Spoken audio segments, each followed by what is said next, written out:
guest presenter, and that is in the person of our own Sister Arlene Fagon. And at this time, I have great pleasure in handing over to Sister Fagon. Over to you, Sister Fagon.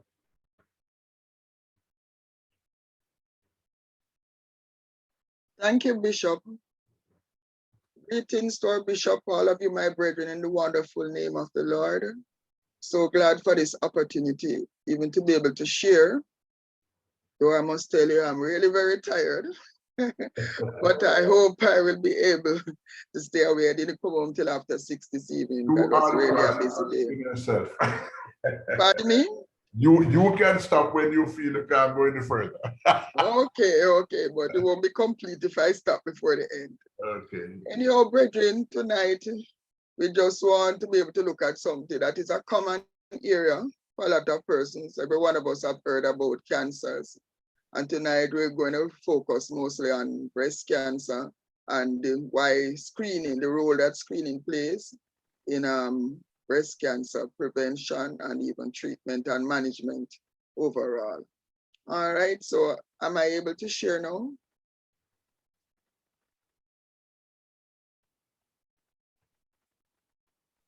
Am I able to share? 1 second, Sister Fagon. Okay.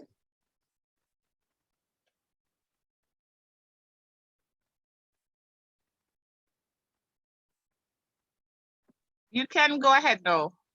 Okay, thank you, Saroma. You're welcome.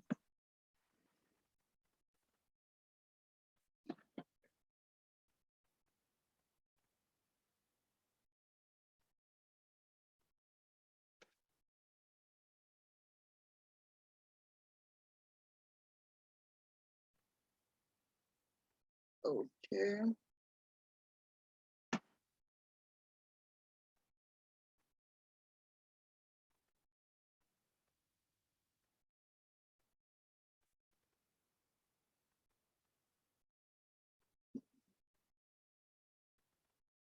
One minute, brethren. I'm just trying to get this on full screen. Let's see it better.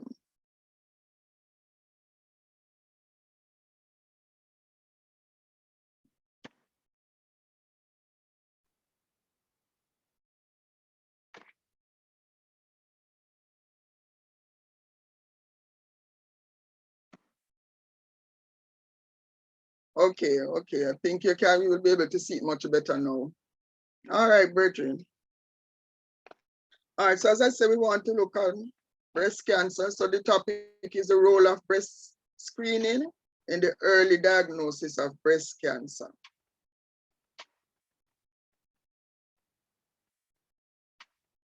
All right, for an introduction, we just want to look at certain statistics in certain countries. We start first with the US. As you know, that is the center where most of the data will come from. So in the US, breast cancer is the second leading cause of cancer death among women, second only to lung cancer.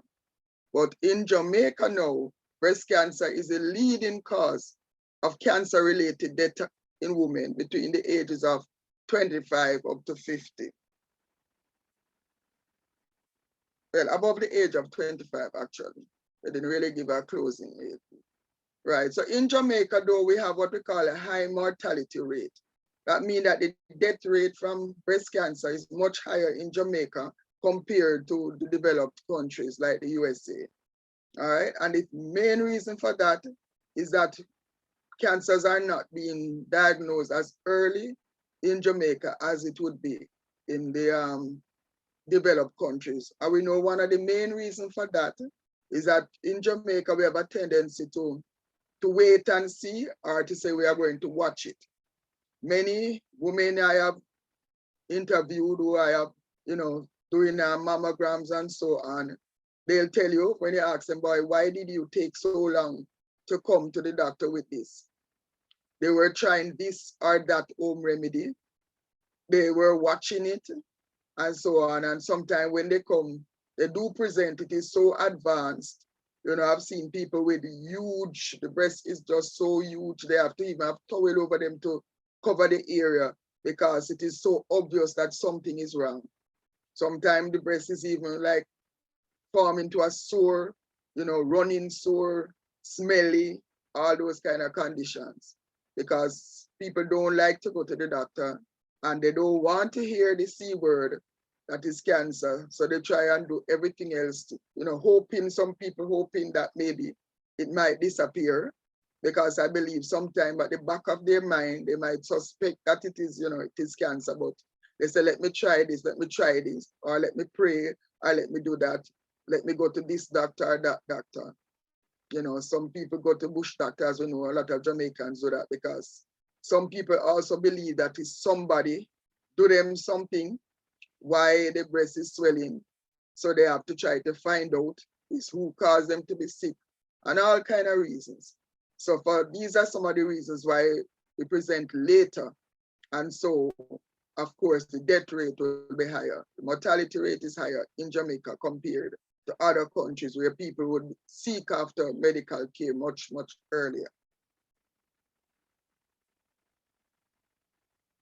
All right, breast cancer stats continue. Now, the median or average age of women diagnosed with cancer in Jamaica is 52 years. This is like 8 years younger than it would be like in the US, where the average age is like 60. All right. About 60% though of the breast cancers diagnosed in Jamaica among women in this age group between 25 and 59. That is, most of the cancers are in that age group. 25% now in the age group over the age of 60 years. And I must tell you too that breast cancer, even though you might say this is average age, but you have people getting breast cancer at much younger ages. I've had patients as young as 20 years old who have breast cancer. And unfortunately, that person I know passed on. I even know the person's mother, and she comes and does her regular mammogram, and so they keep in touch and so on. But some people are diagnosed much later, in their 70s, 80s, and even I've had persons in their 90s just being diagnosed with breast cancer. So even though you have an average age group, it doesn't mean that that's the only age group that you have cancers occurring in. So it can be much lower, or it can be much higher. All right. All right, what is breast cancer?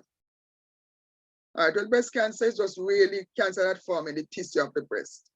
Usually it is in the duct, that is a tube that carry milk to the nipples, and also in the lobules, the glands that produce milk. I'll show you shortly an anatomy diagram showing what the breast looks like, all right? It can occur in men as well as women. And yes, brethren, men do have breast cancer as well. So it's not only women, all right? I have done mammograms on men as well. And the thing is, once there's something wrong with the breast, those men tend to have a fair amount of breast tissue. So you can actually find breast tissue to be able to put on the machine to scan, to do your test on. All right. So it's not just, it is very rare, yes, in men, but it's not just limited to women as though. So men need to know about breast cancer just as a woman need. All right. So if it's not, you're not concerned about yourself, you can think about you might have a sister, mother, a wife who you can have the information to pass on to the person. All right. So cancer basically starts when you get changes in the breast tissues. Some people say the cells just start to behave really crazy and they just start to grow out of control, and then they form this mass. Nobody knows what causes the breast tissue or any other tissue that becomes cancerous for that matter to become cancer. It just start to grow, and it grow uncontrollable, and those cells now are become cancerous. All right. All right, we're going to look at some of the types of breast cancer, but you have different types. All right, you have what we call the invasive ductal carcinoma.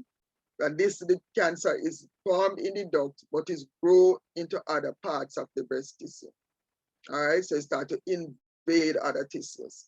All right, you have invasive lobular cancer that start in the lobules of the breast and also spread to other tissues. And you also have what they call ductal carcinoma in situ, DCIS, that is really in the ducts as well, but it is contained in the ducts. So it hasn't spread to any surrounding breast tissue yet. All right, now most of these cancers, even though they might start one place, sometimes they don't stay there. They have what you can call distant metastasis that is spread. So the cancer can spread to other areas of the body. Now, breast cancer is one of the cancers that spread predominantly to bone. So you find a lot of patients, many of them who have breast cancer, they will do what we call a bone scan, and that is my area because I work in nuclear medicine where I have to do scans of the bone. So most of my patients are cancer patients, or whatever type, whether it's meant for prostate cancer, women for breast cancer, colon cancer, any type of cancer. So once the cancer spread to bone, we will do procedures to scans to check to see if there's any spread in the bones. All right. So these are the type of cancers, as we say, all of them can end up spreading to other areas where they become metastatic cancer. So cancer that has already spread to other areas. All right. And that is what you don't want to happen, because once it has spread to other organs or to the bones and so on, the stage is more advanced. And so the treatment will be more difficult, and also a cure or total eradication is virtually impossible when it has gotten to those stages. All right, so look at the anatomy now. This is a side view of the breast. If you notice, are you hearing me all right? You hearing me okay, brethren? Yes, Yes, hearing you yes, okay. yes, you are very clear. You are very clear. All right, very good. All right, so if you look on the diagram, you'll see over to the side where the muscle. So that will be like your chest wall muscle. Then the breast tissue coming from it. You notice the fatty areas, fatty tissue. Now, most of breast tissue is fat. Most of the breast is fatty tissue. And within that, you have the lobules, all right? And then we have the ducts. The ducts are the like thread-like area leading from the nipple. Going. All right, and we know where the nipple is. It was right out here. Then around the nipple, you have the areola. All right, so this is a side view of what the breast tissue looks like. So remember, we're talking about the ductal carcinoma, those would fall in those small area, the like thread area, and the lobular ones will be informed in the lobules. Then when it spread now, it would go into the surrounding fatty tissue and sometimes into the chest wall. Some people might have lumps even because breast tissue way up under the arm. So some people might have a lump under the arm, and the breast cancer can form there as well. So you don't have to form right. Some people, some area where the cancer is located, they wonder why it go all the way on the side of the chest wall, under the arm, different areas, in the nipple, different areas the cancer can spread to or can even form at different areas as well. All right, this is a front view now. So looking from the front of the breast, again, you see the nipple in the center, then the darker area around it, the areola, and we see the ducts and the lobules. All right, and of course, fatty tissue, and we see the chest wall behind it. So that is what the breast looks like. Okay, the anatomy of it. All right, so we're going to look now at some of the signs and symptoms of breast cancer. I know signs and symptoms are varied, and many of these signs and symptoms, I must tell you, if they appear, then it's usually when they are advanced stage. And we don't really want to wait until we reach the advanced stage to show some of these. And that is why screening of the breast for breast cancer is very important. All right, because you want to be able to catch the breast cancer before it reach any of the stages to show even some of these signs. All right, so one of the first things you might have is a lump. It might feel like a hard knot or just like a thickening in the skin or even under the arm. All right, change in the size or shape of the breast. Now, this might be gradual change over time, and this is not probably change because you have put on weight. It's not that change we're talking about, but it is marked change that you can identify that, you know, one breast looks different from the other. One breast is much larger than the other. And I just stop here to point out that no woman has the same breasts are never the same size. So they are usually unequal size, but we're talking about marked, a really obvious, you know, difference in size. All right, that wasn't there before. So before that, they were more normal size. Now it is obvious that something, you know, there's a difference in size. All right, you can have nipple discharge that occurs suddenly, and especially if it is like bloody, then you have to be beware of that. The bloody discharge could be just infection or inflammation in the ducts, but it could also be a sign of cancer. So any discharge from the breast, you have to pay attention to it. I'm not talking about the normal discharge you expect from a breast, which is milk. All right, you're not breastfeeding, you don't have children or something, but you have the discharge coming from the breast, then you have to pay attention to that. All right, and look at the color of the discharge. Because most times if you say you have a discharge, you go to the doctor is going to ask you what color it is. So if it is clear or somebody might look a little yellow or a little white, that might not be so so dangerous, but still concerning. But once it is bloody, then that is going to draw more attention from the doctor and really need to do more checks to find out what is the cause of that. All right, you can have physical changes that such as the nipple turn inwards, what you call an inverted nipple. So the nipple is supposed to be out, but if the nipple is turned inward, then something or a sore in the nipple area that is indicating something going on, but that is not the normal appearance of it. All right, you might also have skin irritation or changes such as puckering or so a dimpling, all right, or any scaliness of the breast. All right, all of these are some of the signs you might see or might indicate, all right, that something is going on. Also, if the breast is warm, red, or swollen, it might have like a rash, dimpling of the skin, and even resembling like the skin of an orange, then that is serious stage. You don't really want to be. That's really advanced. This one is an advanced stage cancer when you see the skin of the breast change to look almost like an orange peel, kind of crinkly looking, and so on. That is serious. All right. Pain in the breast, particularly breast pain that doesn't go away. Because some people will have pain, they say from time to time, like sharp, sticking pain. Those are usually normal and not sign for concern.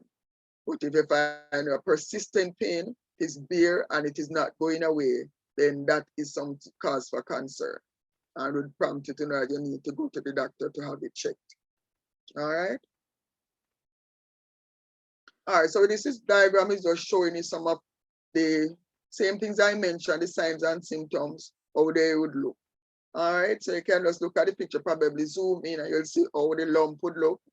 All right, if you have the dimpling, the nipple and all of that. All right, so I won't spend much time with this. You can just look, just to give an appreciation about the skin or the nipple, that something going on with it would cause it to look. All right. All right, risk factors for breast cancer.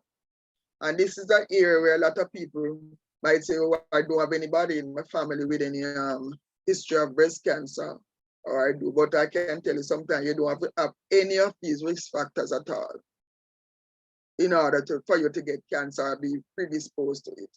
Because in my experience, which is over quite a number of years, because particularly where I was working, for the last place I was working for 14 and a half years, most of the time I was there, I did mammograms.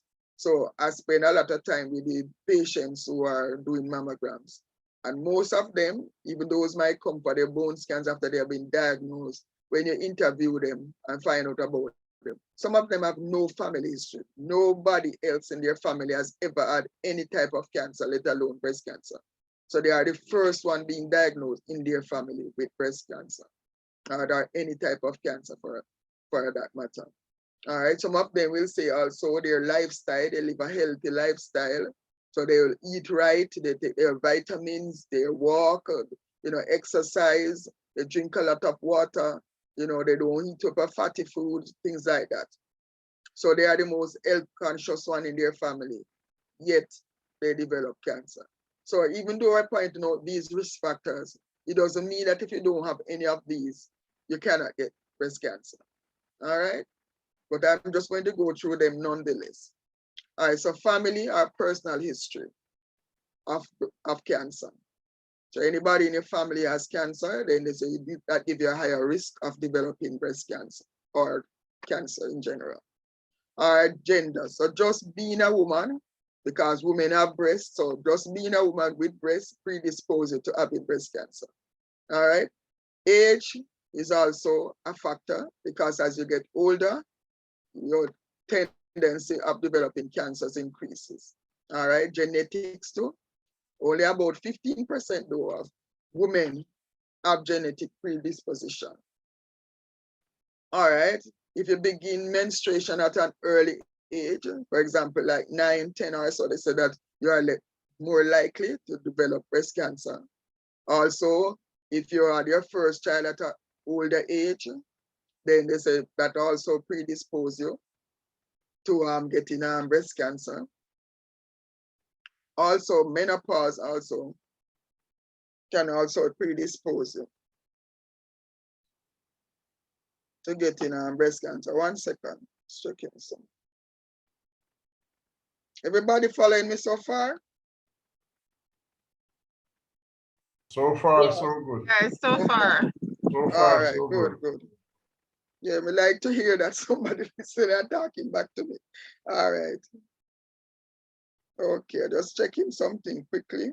All right, yes, I was checking the menopause, right? So menopause after the age of 55, all right, they say that it will increase your risk as well. All right. All right, dense breast tissue. And what this is really meaning, younger persons tend to have denser breasts, mean it doesn't have that much fat in it. All right, so they have more glandular tissue, so it tend to be denser. A person with denser breasts, they say put you at a higher risk for breast cancer. All right. The older you get more deposits of fat in the breast, so the breast is more fatty and less dense. All right. The use of hormones. So those people are doing hormone replacement therapy. So that estrogen or progesterone, those are taking those medication, predispose you again. Also obesity, that is another factor. And as we know, obesity predisposes to a whole flood of different types of sicknesses, name it, and cancer is one of them. All right. Persons also who have the BRC gene, the BRCA gene 1 and BRCA gene 2 mutation, those they can do the gene test to determine if you have those genes. You must have heard about, I think, is the actress Angelina Jolie, I think, who had done the test that showed that she had a predisposition. So they said she went and did mastectomy, double mastectomy, even though she was not diagnosed, but just as a precaution because she was found with the gene. So if you have the gene mutation, they say you have a higher incidence of having been diagnosed with breast cancer. Also, if you have a first degree relative with breast cancer. So that is if you have your mother or a sister who is diagnosed with breast cancer, those are your first degree relative, you have a higher chance. So if it's your aunt or some cousin or so on, the chance might not be so high, but once you have like a first degree relative, your mother, sister, then your chances of developing breast cancer would be higher. All right. Also, if you have had radiation therapy to the chest wall at a very young age, then that would also predispose you. All right, so why do we do the screening then? All right, remember we said we want to find the cancers very early. All right, and the only way you're going to find them early is if you do the screening, because you want to be able to find the cancers before they become symptomatic. You don't want to have any of the signs or symptoms I went through before, because those would be late presentation. You want to find it before that. Before you can feel a lump, you want to be able to can find the cancer. Before it's showing any change in appearance of the breast. Before you see any redness, any swelling, before you feel any pain, you want to be able to can find the cancer. That is early detection. And that is the purpose of screening, to be able to can find the cancers at that stage before it starts to present that it is obvious at all. All right. Cancers that you find early, they are more treatable. They have better treatment options and also the prognosis. The chance of the person surviving, living their normal life is much better the earlier you're able to detect it. So you want to be able to find it from even as early as stage 1. Just when it is just even in the start, the cells start early to divide and go crazy. You want to be able to find it that early. And only screening can do that when you do breast screening. All right. And it's only about 7.1% of cancers in Jamaica are found at the earliest stages. As I pointed out earlier before, we have the tendency to wait and watch things, so we want to see what is happening before we go to the doctor to have it checked out. And so by the time they do present to the doctor, it is late. The stage has gone way past stage 1 or 2. All right. All right, so we're going to look at some of the guidelines now for screening. So in the American Cancer Society, they have said that you should begin at age 40 until up to about 49. Women should do the doctor's physical examination of the breast every year, plus should do the screening mammogram every 1 to 2 years. So this is the guideline by the American Cancer Society.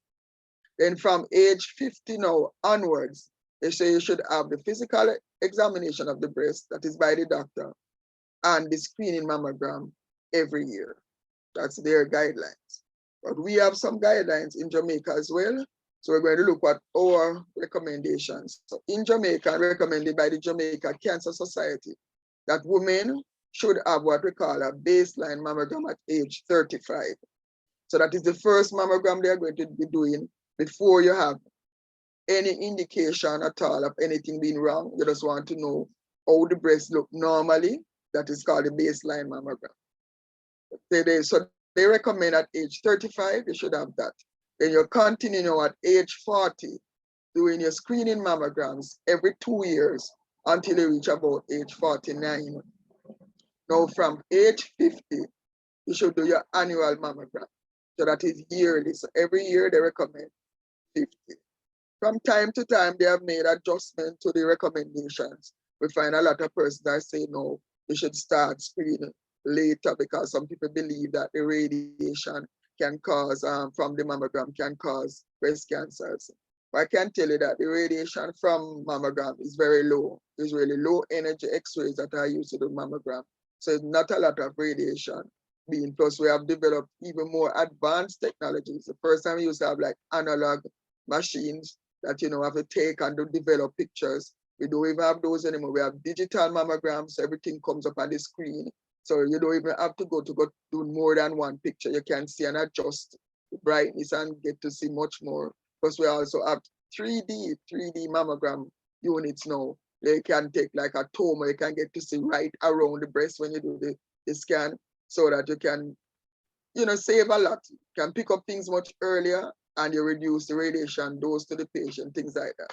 So the chances of you developing cancer from doing a mammogram is almost nil.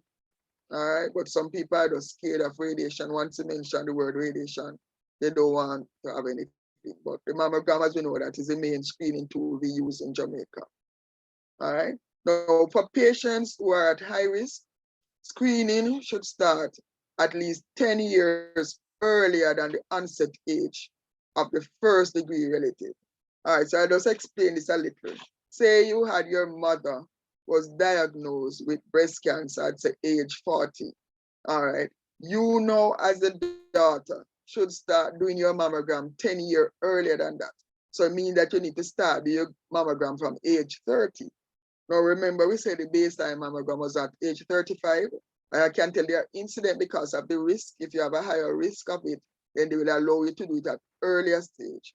We have also ultrasound, which I'll mention as one of the screening tools later, that you can do for younger patients and ultrasound the breast. But sometimes for ultrasound, it doesn't give you all the information.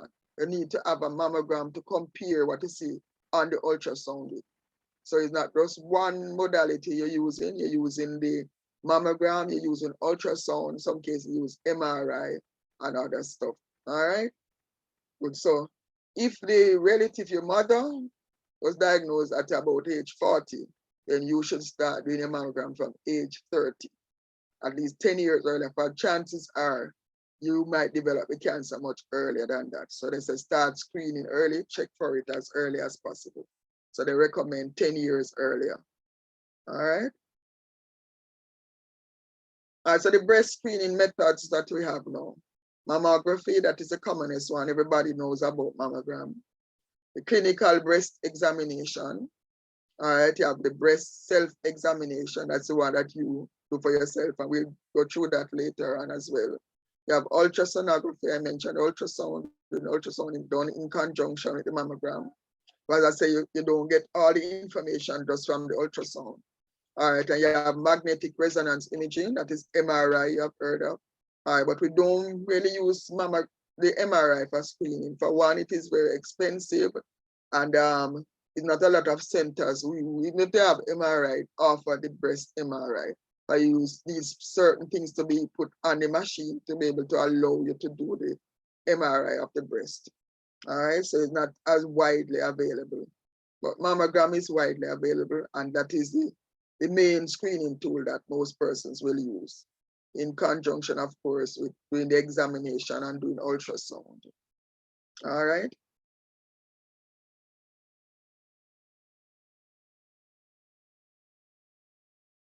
All right, so we're going to look at mammography now. What is a mammogram?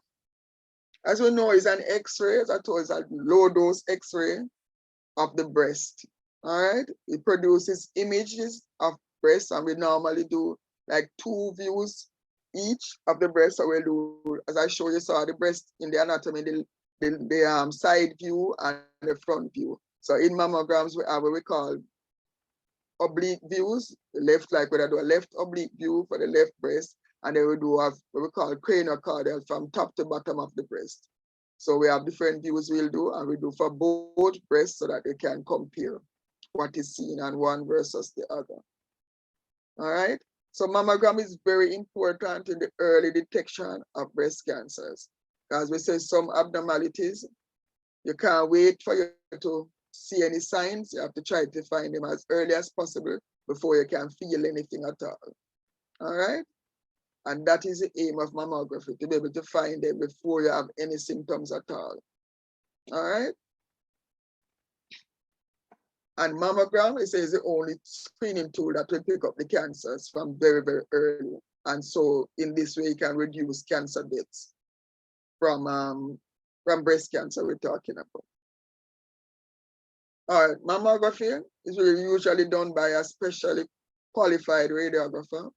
All right, so it's a person who does X-rays, radiographs is called a radiographer. All right, so you know, that is my professional area. All right, so they normally perform the mammogram. You position the breast usually on a platform area. I'll show you a diagram of it. Or if anyone has done a mammogram, you'll know what the mammogram machine is. It's designed with that area where the breast can be placed on it like a surface, and then another portion of the machine can be brought down to hold the breast in position. For you to be able to see the breast tissue properly, you have to apply some amount of what we call compression to the breast to flatten out the breast tissue as much as possible. And that thing that flattens down, we call a paddle, so that you'll be able to see the images clearly and see the breast tissue. I can tell you also, though, that with the 3D mammo units, you don't really have to apply as much pressure as with the older type of units. So you can get better images without the amount of discomfort. And that's another thing that I think turn away a lot of persons from doing the mammograms, because they hear that mammograms are very painful and it hurt so much, and so they don't want to do it.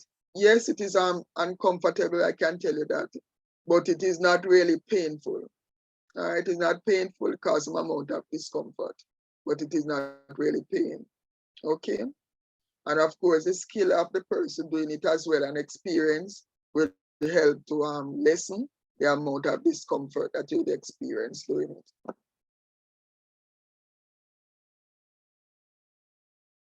All right, so this is what a mammo unit looks like. I'm not sure if you're able to see it so clearly.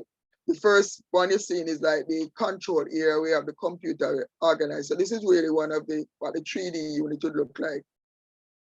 All right, and then the second portion, you'll see that area like a flat surface where the breast rests on, and then another section above that would have to be brought down to hold the breast into position. It also has an arm, so it can, as I said, can move to take pictures as you go, for it does what we call tomography. So we take a number of pictures with it moving, and then the computer can put those images together, and so you get more information from one picture, which is really a series of pictures taken very quickly without have to go through positioning for all of those. So you position one time and you're able to get all those pictures. All right, if you're doing like the first view I told you about, the craniocardial view, And if you're doing the lateral view, once you position laterally, then you can turn the machine and do a number of images from that angle. All right, I don't know how much help that will be, but that's the best way I can really explain it without actually showing you the equipment physically. All right, so I hope that will help. But as I said, the units now are designed that we're more comfortable or more patient-friendly, I would say, compared to previous units. So it's not so scary as persons would have thought. All right, now, so we're going to look at another screen into the clinical breast examination. As I said, this is really a doctor examining the breast.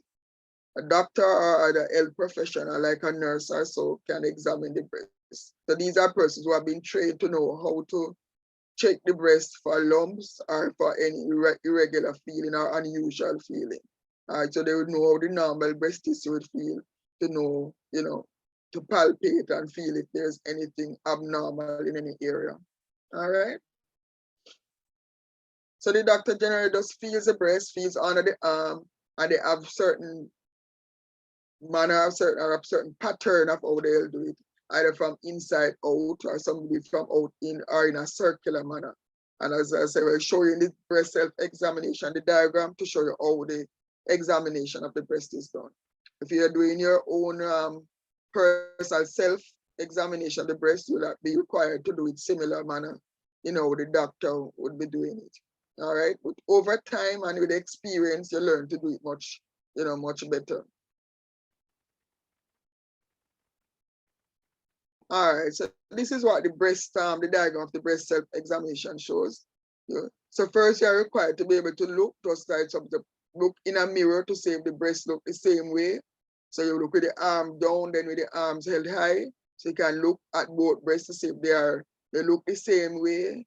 If there's any change, anything different that you had seen from the last time. All right, then you're required to lie down as well and raise one arm up, and then you can feel around the breast, you feel around the nipple area, you can feel, as I said, inside, from externally come right into the nipple or from the nipple outwards. You can do it either way, or you can do it in a circular manner, starting from around the nipple area and keep going outwards until you go onto the chest wall to feel for any lumps or any feeling that you didn't feel before. All right. Okay, so this diagram will show you now how the person with like 2 fingers, or some people use 3 and just take it around the breast. And you see the diagram showing you can go from top to bottom, feeling at the breast, from out come into the nipple or around in a circular manner. So that is how the breast is examined. So I say you would have to practice this in order to be able to do it properly. So you are expected as women to do your breast self-examination. If you go to the doctor, then he will also do similarly, but he's doing a physical examination of the breast while he's checking for any lumps as well. But you should start at home to be doing your own breast self-examination. Okay? All right, the breast ultrasound now. This is really just a diagnostic test again. As we said, we use it in conjunction with the mammogram. And ultrasound really using high frequency sound waves, and the sound just passes through the breast tissue. Now it reflects, the sound passes through different types of tissue, different ways, so you can get to see an image. So it would pass through bone, different from how it would pass through soft tissue, or it would pass through fluid. So based on these, they generate certain waves, and so they can create an image, so you can see what the breast looks like. So that is what ultrasound is in a nutshell. All right, so you can differentiate whether it's a cyst, that is something that contains fluid in it, or if it is solid. And mostly if they find something solid at ultrasound, they normally go on to biopsy. So the biopsy now, they put a needle in to remove cells from the area where the lump or whatever is, send that to the lab. Then in the lab now, they will do the test to check to see what type of cells are there. So they can't really confirm any cancer cells until they have done the biopsy, send it to the lab. Then the person doing the lab, the cytologist, also will send back the result to say, our pathologist to say, all right, this is cancer cells, or they don't see no sign of cancer cells. Okay. So you want to be checking to see, make sure you don't have any lump. So I said, if it is a younger person, they would normally send it for ultrasound. If they do the ultrasound and the young patient and find that there's something there, but they're not sure, they can't determine, then they would recommend that we do a mammogram on the younger person. What we'll do is just reduce the views. So instead of doing like 2 views for each breast, we'll just do 1 of each. All right, so they have something to compare the ultrasound with. Because of course, we don't want to really expose someone who is young to more radiation than is absolutely necessary. So we just reduce the number of views and in this way reduce the radiation dose. Okay. All right, the breast MRI, just mentioning briefly. All right, so it's used along with mammograms as well to screen iris patient. As I say, it is not widely available because most of the units don't have the attachments that they need in order to do the breast MRI. So it's only in serious iris cases they will say, boy, I really need an MRI to be able to confirm this. But for most of the cancers, with the mammogram and with ultrasound plus biopsy if necessary, those are usually sufficient to confirm the presence of breast cancer. All right. The MRI though is very good because it shows the tissue really clearly and it picks up the cancers very easily as well. But as I said, in most cases, it is not really available. So we go with what is widely available, and that is the mammogram. All right. Also, you notice so you might have a high false positive results from the MRI. Again, these technologies take persons who are really experienced in order to use them, because person might be misdiagnosed because of the inadequacy of the experience of the professional who is doing the procedure. Okay. All right, I'm just going to show you some diagrams now just of breast tissue, and you'll be able to see probably and appreciate that there's something going on if you don't know what it is. So the first diagram you're looking at is what the normal breast tissue would look like. All right, and the first we're seeing is both breasts, and those are the oblique views you're seeing together.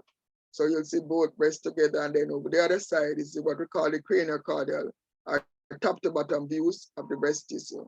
So the normal mammogram would look something like that, where you just see the fatty tissue, you can see this skin area around it, and it look more or less uniform. So there's nothing that is really standing out to say that there's anything obviously wrong. All right. Now, in this diagram, you can clearly see that there's some areas much whiter than other areas. All right. This is showing what we call a speculated mass. So a mass that have little branches going out from it, we call spicules. All right, so it's a speculated mass. All right, this is really an indication of breast cancer. All right, so if you notice the little areas coming out from this mass up here. All right. All right, this is showing what a fatty breast will look like. So you see, you can even see it, that the fatty tissue is a whole lot of fatty tissue in this breast. All right. All right, breast cyst now, as I had mentioned to you about ultrasound, being able to differentiate whether it's a cyst or something solid, because the cyst is really like a sac that has fluid in it. All right, so that's why I tell you with ultrasound now, because of the how the sound wave passes differently through fluid compares to solid, they're able to differentiate whether it is a cyst or something solid. All right, so you can see that on the mammogram as well as the ultrasound would show this. Ultrasound would show a solid mass, but it would not tell you definitely that it is cancer. There are certain cancers that appear a certain way. So from experience, the radiographer, so doing the mammogram, can look at it and say, boy, this mass, this thing is in this area. And just the appearance of it, it seems to be breast cancer. It would appear, for a number of them would appear that way. But we can't tell until you have actually biopsied that area, take out cells from the area and send to the lab to verify and confirm that, yes, this is breast cancer. All right, this is what a dense breast, I had mentioned dense breast before. where you have a lot of glandular tissue, but not as much of the fatty tissue. So a younger person would have more of a denser type of breast. There are older persons who have dense breasts, particularly those who might not have children, their breasts would be more dense than somebody who has had children. Somebody with children, their breasts would be replaced with more fatty tissue over time, of course. All right. This again showing the breast cancer. So I'm not so sure how much you'll be able to see on this, but just for you to see how different breast that has cancer would look compared to the one I showed you first, which was a normal appearing breast. All right. So it just shows that things can be picked up on the mammogram, and that's why it is necessary to do the mammogram. Just because, as we said, some of these things you're not going to feel them. By the time you feel a lump, feel something, it is well advanced. So it's best that you do your screen, do your mammogram you are supposed to do annually if you are over age 50. If you are not 50 yet, you can start to do it every 2 years, but you should at least go to the doctor and have the physical examination done. So the doctor can do it. If you are not able to do the self-examination yourself, at least go to the doctor to do the physical examination, and the doctor will recommend that you go and do the mammogram. All right, because you're going to need a request form. You can get a mammogram done without the request from a doctor because that screening procedure, they'll allow you to walk in and say, well, I need to have a mammogram done. And once you're in the age group that it is permitted, they'll usually do it. For you to get it at a younger age, though, a doctor would definitely have to recommend it. All right.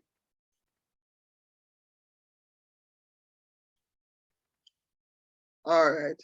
These calcifications, these are things that you wouldn't see, but a lot of cancers, I can tell you, they start out just what we call calcification, things like salt grains.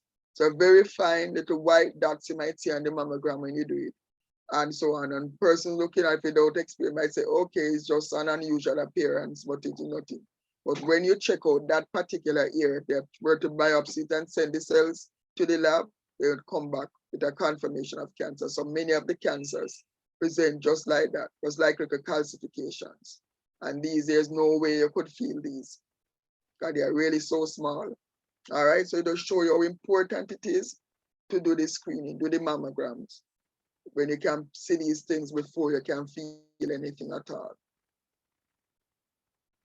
All right, I just put this in to show you what a breast with implants would look like. The very white area you're looking at is a breast implant. So as we know, some persons will put in implant because some older persons put in implant because they have lost a lot of breast shape over time because it replaces a lot of fat. And so they will put in to enhance the size of the breast, they put in implants. Some younger person might put it in as well because they say they don't want the breast to droop, so they'll put in the implants. Now, the implants sometimes pose a real problem, I would say, to be able to do the mammogram, because on a regular mammogram machine, you'd really have to try to push the implants more out of the way in order to be able to see the breast tissue. It overshadows and you're not able to see much breast tissue unless you get the implant out of the way. Fortunately, though, we had a technology where I was before, where we could actually call that technology breast-specific gamma imaging, where we could inject radioisotope in the veins and it will go to the breast tissue, and you'll be able to see breast tissue irrespective of there being an implant. You could see it through that. So that was another technology we used for persons with implants, but that was not for screening. That was a very expensive test, and only when something was suspected would we use that technology. All right. So this is a case whereas you could still do the mammogram, but as I say, it might be a little more difficult with the implant. All right.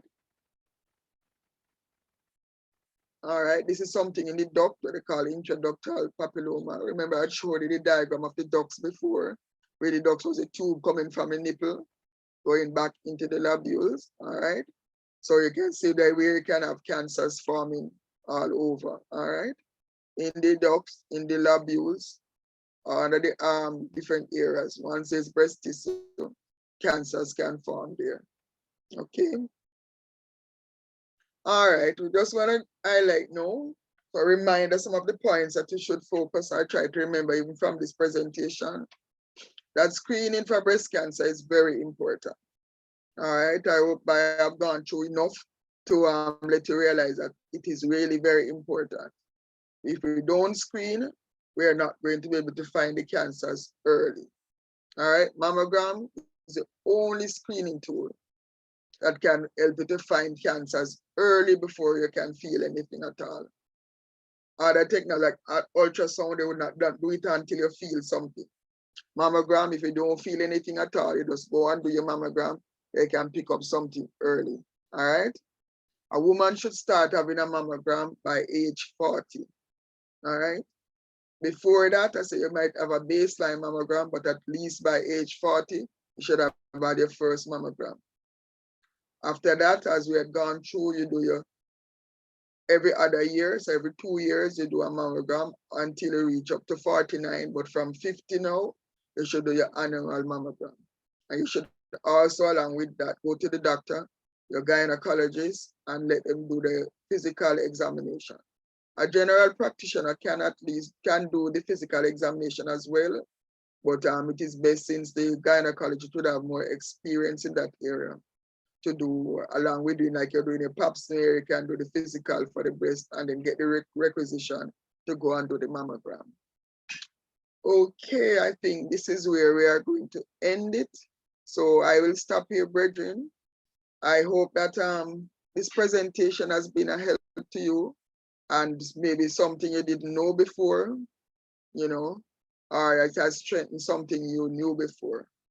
All right, so I'm going to go over to our pastor now, and then he can probably take questions if anybody has any questions they would like to ask. Over to you, sir. I have a question, Sister Fagon, and that is with the,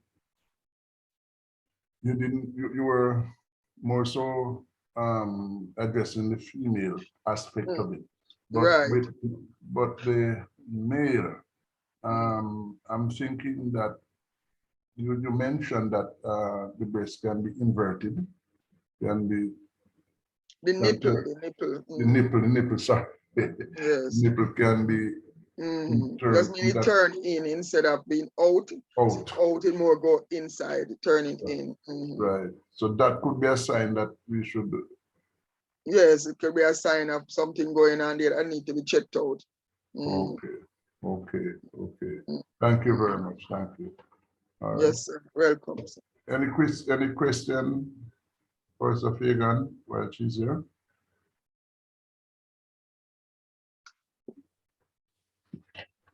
Not a question, just a commendation to Sister Fagon. I thought this presentation was very insightful, and I want to thank her for taking the time to impart the knowledge. I mean, again, of course, some of us, it would have been reinforced, and for others, it would have been the first time hearing this kind of information.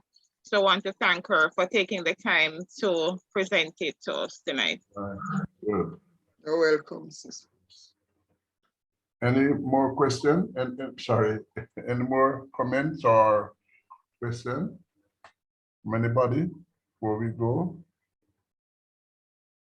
Well, I personally, Sister Fagon, want to take this opportunity to say thanks to you.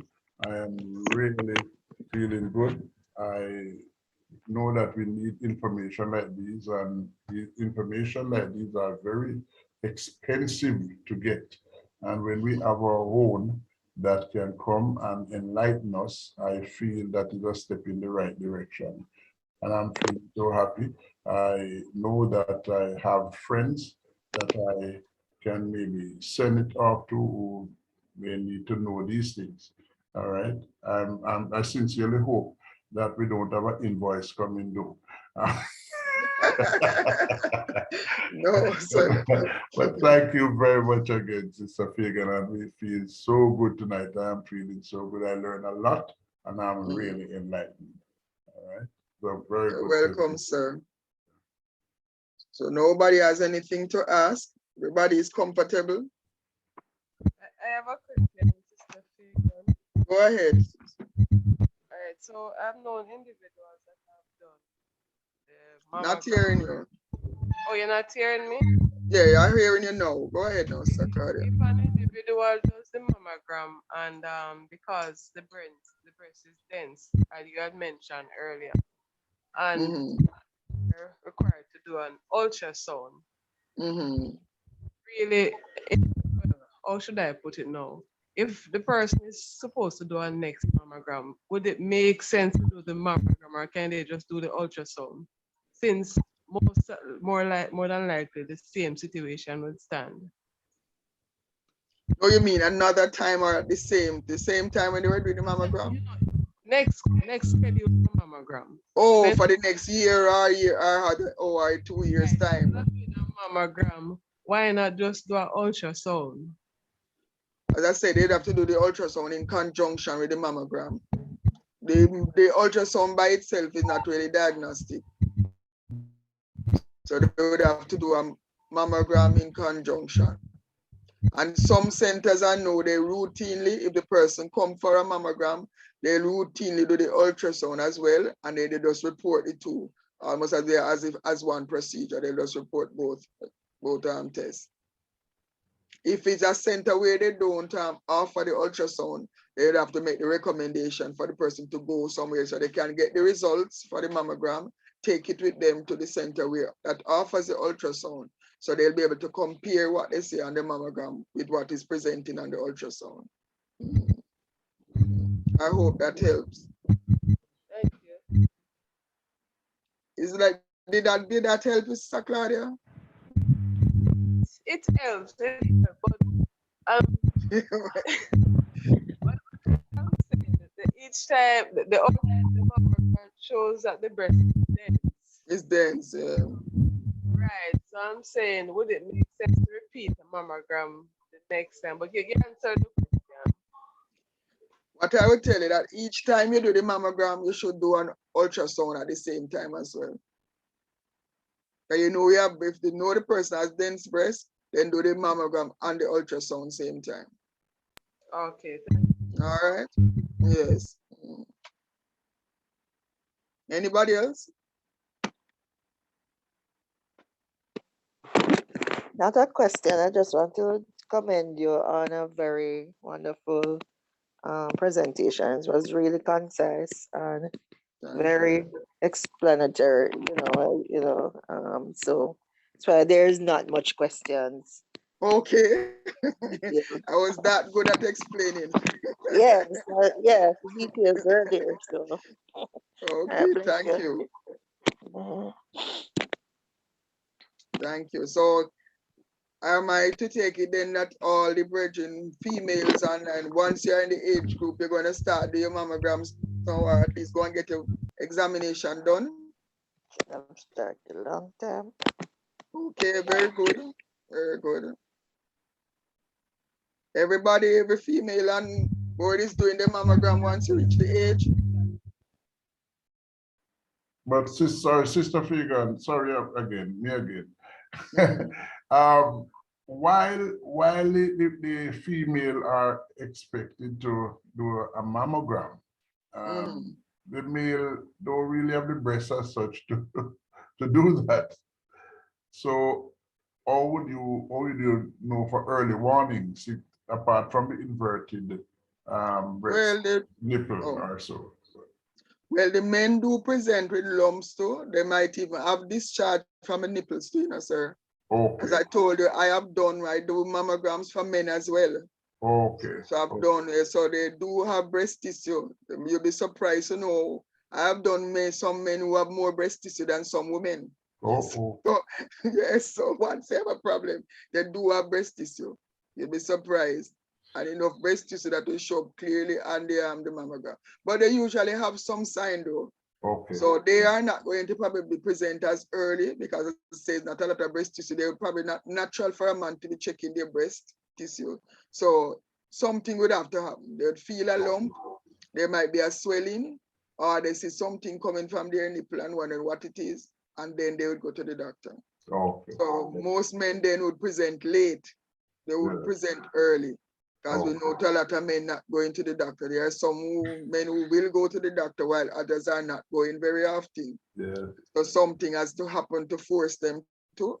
Well, So they usually present later. But as I Okay. say, men do get breast cancer as well. Because I Thank have you. had male Thank you. patients. Yes. Welcome, sir. Thank you. Okay, then. Yes. Questions in the chat. What's that? I think he From answered, I think she answered the one in the chat, Sister Claudia. It was just specific to someone with very small breasts and if they can fit on the mammogram, but I think he addressed that one with answering about the males. So it would okay, be well, similar anyway, to that. Right. what I would add though, Sister Romy, is that you see the machine, we have different size, the paddle, the area that we rest the breast on, we have different size attachments. So if it's smaller breast, we have smaller attachments to put on it. For bigger breast, we have bigger attachments. So we can accommodate any size. So as we know, breasts come in all different sizes. So we have different attachments, as I say. So don't be surprised, we can do any size at all. Any size at all, we can do mammograms for.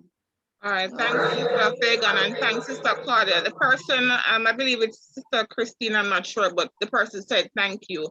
Brother Robert Brown, I noticed that his mic was open a few times. I'm not Oh, you sure if he wanted to has a say question something? or a comment. Oh, he was asking if you can get cancer from the radiation. That's what he was asking. Oh, I did mention though that the dose, the radiation dose is very, very low. As I say, it's low energy X-rays we use for mammograms. So no, the chance a lot of persons believe that, but I would say no, you can't really get breast cancer from doing mammograms.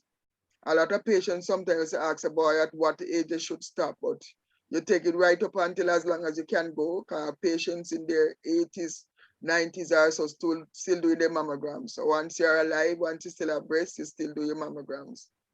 All right. But no, Brother Brown, so no need to worry about radiation causing the cancer. All right. Can I make another point? Sure, go ahead, sis. You know, the need, you know, you had emphasized the need to also know your family's history. And Right. when Jolly, I went and looked because I remember that more than one relative had cancer. And when I looked, her grandmother had cancer and died in her 40s, and her mother died at the age of 56, and her mother had breast cancer and ovarian cancer as well too. So it's really important for us to know our family history. That can Very help true.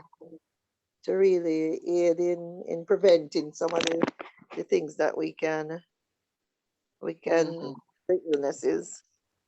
Right, because you can check, if you know the history, then you can start to check earlier. As we say, once you have like a first degree mother or sister, then you should start checking like 10 years earlier than the age they were diagnosed at. And I stress that if they were diagnosed at 40, then you should start your screening from age 30, Yes. right, so that you can check. All right. So it is when once a person has had any form of cancer, they have a higher incidence of developing another type of cancer. Because I have had patients who have 2, 3 different type of cancers.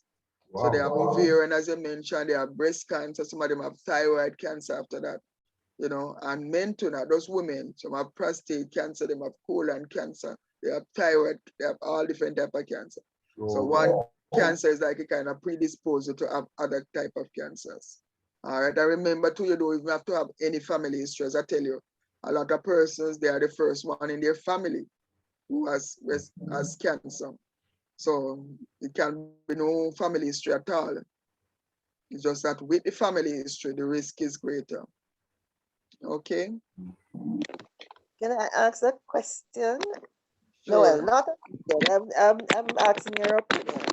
It has often been said that when persons hear that they find out that they have cancer and the doctors trouble it has gone to what people would say. Once they start get treatment, sometimes it advances further than what was anticipated or what they thought or so forth. What's your opinion on that? What's your medical opinion on the matter? I wouldn't say it's the doctor's trouble that cause it to spread, you know. What they say when And ear? Sister Louis, I wouldn't, Yes. pardon me? Sorry, I didn't hear that. I wouldn't say it's a doctor's. I didn't say that I would not say that is what the doctors have done or trouble it as people put it that cause it. But you see, people don't understand how cancer spread. Some cancer spread by the bloodstream, some can spread by the lymphatic system. Now, cancer cells, when they spread, they invade cells. Cells already, cancer cells start to travel by the bloodstream already, travel by the lymphatic system, and they're gone somewhere else and lot when you don't have any indication of it until it pop up sometime down the road. There are some people who were diagnosed with breast cancer. They remove the affected breast. The doctor said they have got everything. They do their treatment. And a few years down the road, they have what they call recurrence. But the fact of the matter, those cells are probably already traveled from that breast and lodged, though that it was too early for them to have found it, at the time when they're doing one. Some persons too might be, I don't know if we call it fortunate in quotes, but to be able to find out for both of their life for both breasts at the same time. So they just do one surgery, removing both breasts. All right, while some people might just upset they just doing lumpectomy because they feel that alone is sufficient. So all of that depends on the doctor who is managing the person, what the options are. But most of the time, it's not what the doctor have done. It's just that the cancer had gone beyond what they thought. Because remember, doctors, they just give a stage based on how you present, what it is. But it could be that it had gone further at that time. That's why they'll have to do blood tests. Sometimes they have to do the gene thing check, send overseas to check, just to see. So they can be able to, manage each patient might have to be managed differently. It's different type of cancers, different presentations, all of that. All right. Sorry. You're welcome. All right, one more. If you can just expand on advise the persons as to the best time to do the self-examination. I know it's advised that you don't really do it too close to, for example, the menstrual cycle. Right. So if you can just expand on that a bit. Persons say it's best that you do it at a set time. So as I said, not close to the period. So we wait until after the period has come. But when the period is finished, then your breast should return to about normal, to the normal consistency. Then you check at that time. And if you keep it at that set time to say, okay, I'm going to check like say about 3 days or so after the period has finished, by then everything should be about normal and so on. Then you keep it at that set time. Every month, do the check. Then you can know, to be able to compare and know the feeling, how it felt this time compared to next time when you feel how it feels at that time. All right, because as I say, checking in near to the period when it's already, the changes are taking place in the breast. The breast tend to feel a little more lumpy, a little more fuller and solely near to the period. And so on. So it's not best for that to do it that time. Wait until after the period has passed, then it returns to normal, then you can check at that time. And I say, if you're not sure to, sometimes it's best that you go to the doctor who has more experience, or a nurse or so that have experience in examining the breast to do the examination for you. Okay. All right, thank you. You're welcome, sir. Okay, I don't know if we should really stress her out anymore. It was clear, and she told us that she was very tired in the first place, and we don't want a legal action from her husband at all. So just to say tonight again, Sister Fagon, we really, really appreciate this presentation, and we thank God for you. And I know all of us tonight really are edified by the presentation. And I think it will be on tape, it's recorded. So those brethren who didn't have the chance to hear it tonight, maybe will have a chance to listen to it. And it's something to go over and listen to more than one time. God bless you. God bless you, Sophia. Yes, bless All you right, too, we're going to sir. bring this session to a close tonight. I'm going to ask you to bow your head right now. Eternal God and our Father, in the name of Jesus, we thank you, Lord Jesus, tonight, Lord, for your wisdom, oh God, for knowledge and for understanding. We thank you, Lord Jesus, for helping, oh God, Sister Fagan to enlighten us, Lord Jesus, because in your word you want us to prosper and you want us to be in good health. Lord Jesus, we thank you for her. That you bless her, Lord, and bless each and every one of us tonight who hear, oh God, and let us to use this, oh God, as a preventative measure as you give us the wisdom, the knowledge, and the understanding. Thank you, Lord, for everything. For we ask in Jesus' name. Amen. Lord, bless you and keep you. Lord, make his face shine upon you and be gracious unto you. Lord, lift up his countenance upon you. Give you peace. Let all the people say, Amen. Amen.